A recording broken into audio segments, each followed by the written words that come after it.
Good morning students. आज हम start करेंगे रसायन शास्त्र का पहला चैप्टर, रसायन की कुछ मूलभूत अवधारणाएं। 5 मार्क्स का चैप्टर है टोटल, जिसमें से 3 मार्क्स के आपके ऑब्जेक्टिव्स बनेंगे और 2 मार्क्स का एक शॉर्ट टाइप का क्वेश्चन बनेगा, अति लघु का प्रश्न। सबसे पहले परिभाषा देखते हैं कि रसायन शास्त्र है क्या। रसायन शास्त्र विज्ञान की वह शाखा है जो किसी भी पदार्थ एवं उसके संगठन, उसके क्या क्या गुण हैं, उन गुणों के बारे में और उसमें होने वाले परिवर्तन, चाहे वो संगठन के हों चाहे वे परिवर्तन ऊर्जा से संबंधित हो, उन सभी चीज़ों का अध्ययन करती है। वह शाखा क्या कहलाती है? रसायन शास्त्र विज्ञान की एक शाखा है। रसायन शास्त्र के जो आधुनिक जन्मदाता हैं वे लेवोजियर कहलाते हैं। लेवोजियर नाम के वैज्ञानिक हैं। अब हम देखते हैं रसायन की कौन कौन सी शाखाएं हैं। वैसे तो रसायन शास्त्र की बहुत सारी शाखाएं हैं, हम कुछ मेन शाखाओं का इस चैप्टर में अध्ययन करेंगे। सबसे पहला है अकार्बनिक रसायन। नाम से ही जैसे समझ में आ रहा है, जिसमें कार्बन ना हो। इसके अंतर्गत वे सभी तत्व एवं यौगिक, उन सभी तत्वों और यौगिकों का अध्ययन किया जाता है। साथ ही कुछ तत्व कार्बन के हो सकते हैं, ठीक है, वो ब्रांच कहलाती है अकार्बनिक रसायन। उसके बाद में सेकंड शाखा है कार्बनिक रसायन। कार्बनिक रसायन में कार्बन से बने हुए यौगिक, ठीक है। जंतु तथा पौधों से प्राप्त कार्बन यौगिकों का अध्ययन कार्बनिक रसायन में किया जाता है। अगली जो शाखा है वो है भौतिक रसायन। भौतिक रसायन के अंतर्गत जितने भी रसायन विज्ञान के नियम हैं, सिद्धांत हैं, उनका हम अध्ययन करते हैं, ठीक है। नेक्स्ट है वैश्लेषिक रसायन। तत्वों तथा यौगिकों के आकलन एवं पहचान संबंधी अध्ययन किसमें किया जाता है? वैश्लेषिक रसायन, ठीक है। उसके बाद में औद्योगिक रसायन। उद्योगों से रिलेटेड रसायन तत्वों का अध्ययन औद्योगिक रसायन में किया जाता है। जैव रसायन, सूक्ष्म जीवों की बॉडी में, उनके शरीर में होने वाले परिवर्तन और रसायनों का अध्ययन जैव रसायन में किया जाता है। ये तो बात हुई रसायन शास्त्र की शाखाएं। अब हम अगला पॉइंट हमारा देखते हैं रसायन शास्त्र का महत्व एवं कार्य क्षेत्र। रसायन शास्त्र का क्या महत्व है और उसके कार्य क्षेत्र, ठीक है। सबसे पहला दवाओं में रसायन, ठीक है। चाहे वो मनुष्य से रिलेटेड हो चाहे वो पौधों से रिलेटेड हो, दोनों की ही बीमारियों की रोकथाम के लिए हम रसायनों का प्रयोग करते हैं। अलग अलग बीमारियों की अलग अलग दवाइयाँ होती है पर्टिकुलर, ठीक है। वो सब किससे मिलकर बनी होती है? रसायनों से, केमिकल्स से। फिर नेक्स्ट है औद्योगिक।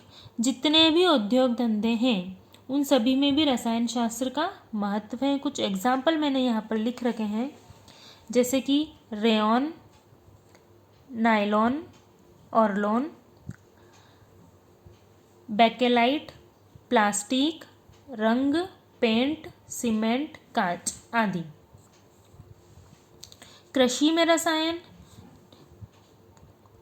उर्वरकों के निर्माण में जितने भी उर्वरक बनाए जाते हैं जो कि पौधों की वृद्धि के लिए ज़रूरी होते हैं, वो किससे बनते हैं? रसायन से। रासायनिक कीटनाशक, बहुत सारे पेड़ पौधों में कीड़े लग जाते हैं, उनको मारने के लिए कीटनाशकों का प्रयोग किया जाता है फसलों पर, वे सब भी क्या होते हैं? रसायन। खाद्य परिरक्षक, खाने को सड़ने से बचाने के लिए कुछ रसायनों का प्रयोग किया जाता है, उनको कहा जाता है खाद्य परिरक्षक। तो ये सभी क्षेत्र के, जीवन के सभी क्षेत्र में रसायन शास्त्र का महत्वपूर्ण योगदान है। उसके बाद में अगला टॉपिक आता है हमारा द्रव्य। द्रव्य यानी कि पदार्थ, ठीक है। पदार्थ को किस नाम से जाना जाता है? द्रव्य नाम से भी जाना जाता है। ऐसी कोई भी वस्तु जिसमें द्रव्यमान हो, मतलब कि भार हो उसका, वो स्थान घेरता है और जिसे हम अपनी इंद्रियों के द्वारा अनुभव कर सकते हैं, वे क्या कहलाते हैं? द्रव्य या पदार्थ।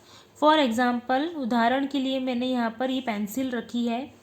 आप सभी देख रहे हैं कि इस पेंसिल ने एक स्थान घेर रखा है, दिखाई दे रहा है ना?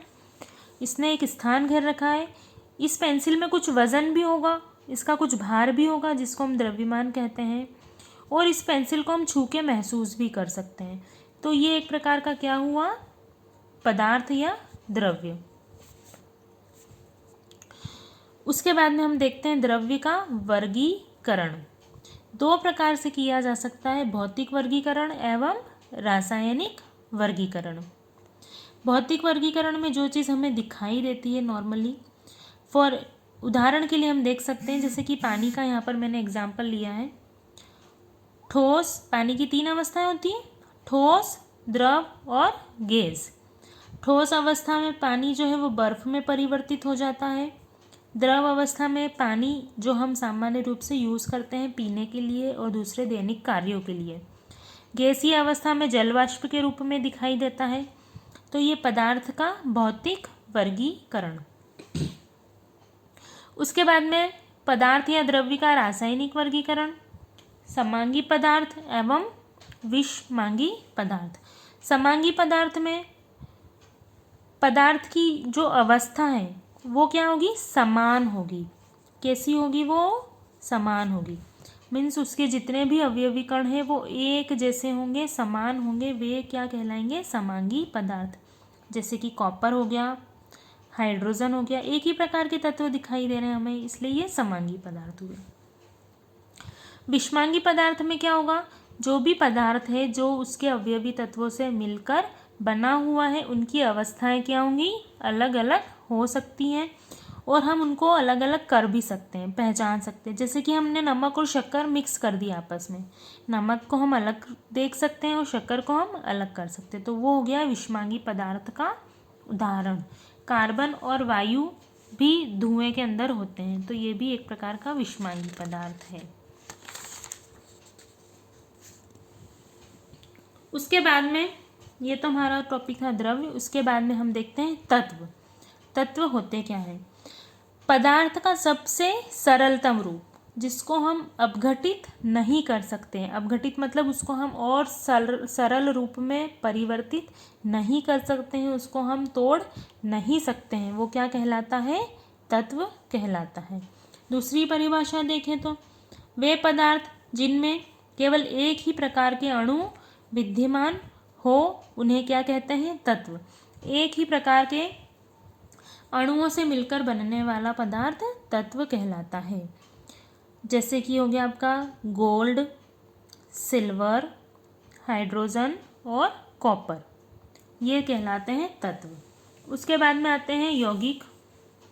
वे पदार्थ जिन्हें 2 या 2 से अधिक सरल पदार्थों में अपघटित किया जा सकता है, मीन्स जिनको हम तोड़ सकते हैं, ठीक है, 2 या 2 से अधिक सरल पदार्थों में, वे क्या कहलाएंगे? यौगिक। जैसे कि एग्जाम्पल हो गया अपना NaCl, सोडियम क्लोराइड। इसको यहाँ पर मैंने ब्रेक करके लिख रखा है, तोड़ करके। इसको जब हम तोड़ते हैं ना, तो ये सोडियम प्लस और क्लोरीन माइनस, इसका धन आयन बनाता है और इसका ऋण आयन में ही टूटता है।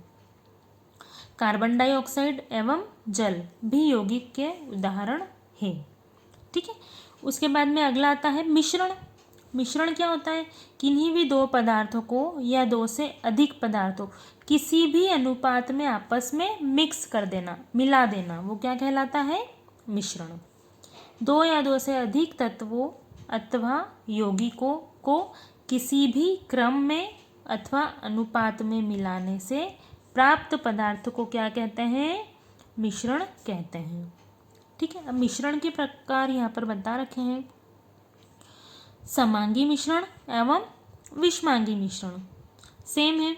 समांगी मिश्रण में जितने भी उसके अवयवी तत्व हैं जिनसे मिलकर कि वो बना हुआ है, उसकी अवस्थाएं कैसी रहेगी? सेम रहेगी। जैसे कि हवा हो गया, पीतल, पेट्रोल आदि। हम इनमें कणों को देख नहीं सकते आसानी से, विषमांगी मिश्रण रेत तथा पानी। एक ग्लास में हमने पानी लिया, उसमें हमने कुछ रेत डाल दी, तो हम आसानी से रेत और पानी को अलग अलग देख सकते हैं।